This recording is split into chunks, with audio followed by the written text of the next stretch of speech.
What's the point of a pilot saying, "Mayday," during an emergency? If you declare an emergency, it tells ATC to get everyone out of your way to maybe land faster. It's telling ATC that you're a priority.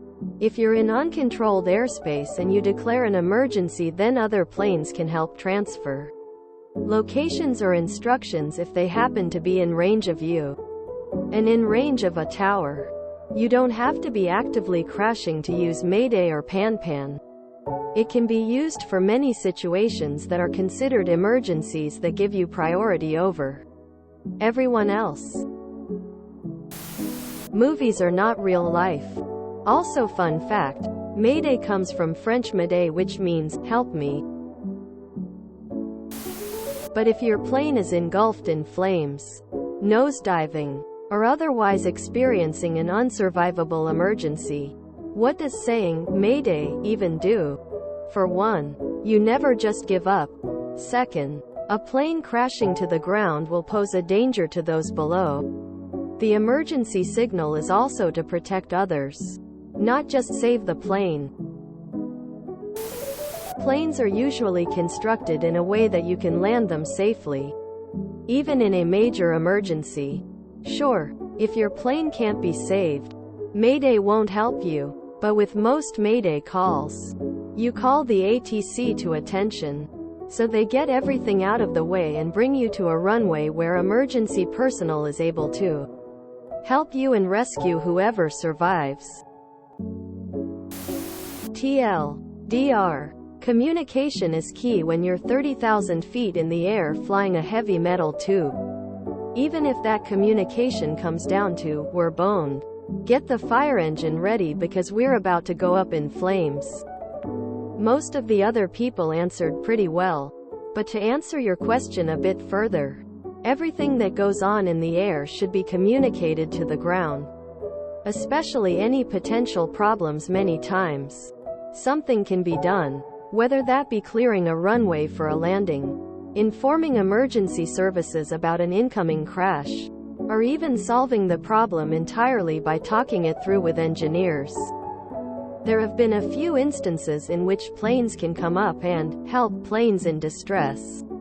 Usually, this involves military aircraft flying up to escort or check on the distressed craft. Another incident that comes to mind is Aeroperu Flight 603, in which another commercial flight was instructed to locate the wayward flight and direct it to safety. Unfortunately, the rescue flight was too late in taking off, and Aeroperu Flight 603 crashed into the ocean. And now for a brief history lesson, because my special interest is aircraft disasters. The phrase, "Mayday," was coined in the early 1920s and comes from "mayday," which is French for, "help me." Since most air traffic in the 1920s was in and around France, although similar distress calls had been created before, like SOS, a new distress call had to be created because planes primarily used voice communication and the letter S isn't exactly easy to understand, especially over a crinkly 1920s radio. Mayday is easy to remember and understand, and it tells everyone in the area that something big is going down. There are some other distress calls, like the Pan-Pan call, also from French, pan, meaning breakdown. This is one step below a Mayday call, and it basically says, "Hey, we've got some trouble and we may need help in a little while. But we're okay for now. Stay tuned." You could also switch to the International Emergency Frequency, 121.5 MHz, which is monitored by all air traffic stations at all times. This allows for easy communication between ground control and Major Tom, or whoever may be piloting the aircraft. And last but not least, if you can't use the radio for whatever reason, you can always change your transponder code. Each aircraft has their own transponder codes, and this subject is way too complicated to get into here. But basically, if there's an emergency and you can't use the radio, you can change your code to one of three codes. 7,500 means you're being hijacked. 7,600 means you've lost radio communications. And 7,700 means you've got a general emergency. Transponder codes will show up on radar and let ATC know what's going on. Mayday, mayday, mayday. Equals, everyone shut up because I have an emergency. I need to give as much information out as possible in the short time I may have left. Quote. It is a declaration of an emergency.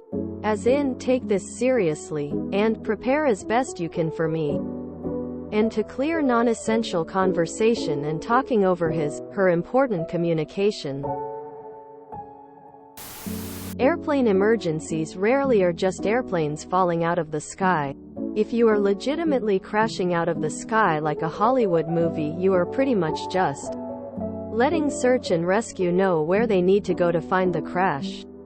But more realistically, the Mayday call does the following. 1. Everyone shuts up and listens to you. 2. You can tell everyone what the problem is and more importantly what you need from them and what you are going to do to solve your emergency. 3. You've just made yourself the highest priority for everything, and air traffic control will make sure that emergency services are ready to receive you when you land. 4. If you don't make it to the runway, rescue services know when to go to find you and hopefully save any survivors. Sometimes, it's not about saving lives. It's about saving data, so the body's van be found and people can learn what happened. After big emergencies, people don't just throw out the trash and go home. There are death certificates, after-action reviews, training, insurance, lawsuits, etc. The records of what happened play out for years. It notifies everyone listening that you have emergency traffic and they should clear the radio.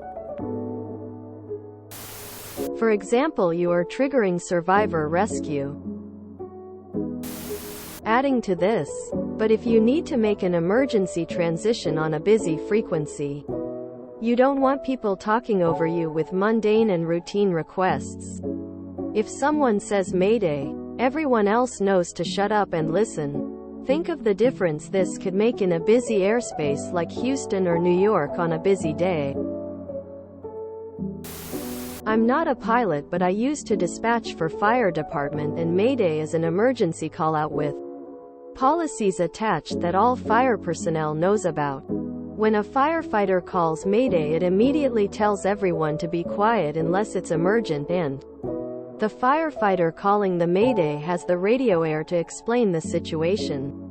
Once that's relayed, everyone not assisting the firefighter calling Mayday switches to a predetermined secondary channel to continue operations, and everyone who is assigned to assist the firefighter uses all their resources to help that firefighter.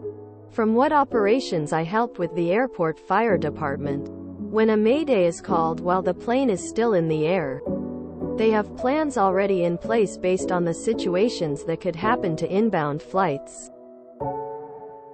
They will immediately contact all necessary resources and set up staging areas to engage the plane as soon as it lands and comes to a complete stop.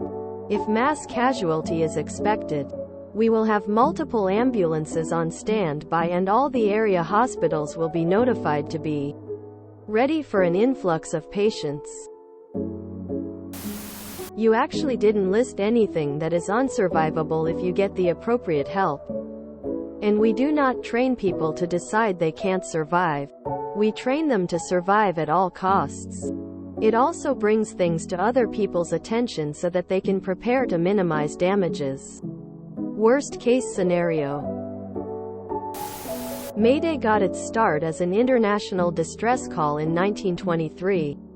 It was made official in 1948.